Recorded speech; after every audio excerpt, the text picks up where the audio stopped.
Bonjour et bienvenue sur Un de droit.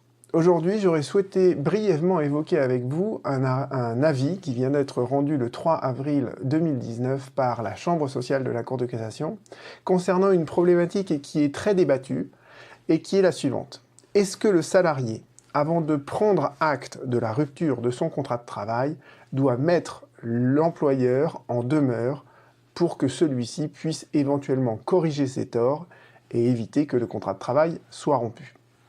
Alors, j'avais déjà évoqué cette problématique dans une précédente vidéo concernant la résiliation immédiate pour faute grave. Et je vous avais dit qu'il y avait un arrêt de la première chambre civile du 14 novembre 2018 qui laissait entendre que, il n'y a pas besoin pour le salarié de mettre en demeure l'employeur avant de prendre acte de la rupture de son contrat de travail. Et c'est ce que nous confirme la Cour de cassation, la Chambre sociale de la Cour de cassation, dans cet avis du 3 avril 2019.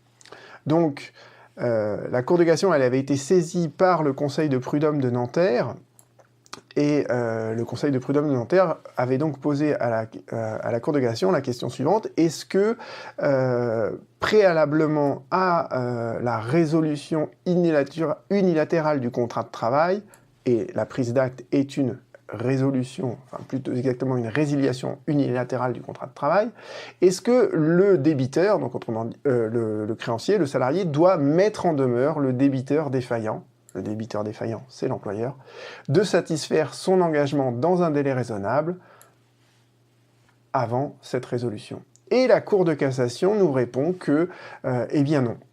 L'article 1226 du Code civil, qui pose cette exigence d'une mise en demeure, elle n'est pas applicable au salarié qui prend acte de la rupture de son contrat de travail. Alors, vous retrouverez sous cette vidéo le lien vers cet avis de la Cour de cassation. Il y a une note explicative de la Cour de cassation qui retrace un peu toute l'histoire de la prise d'acte et qui explique le raisonnement de la Cour de cassation. Voilà, c'était juste pour vous donner cette information. On se retrouve bientôt sur Un de droit.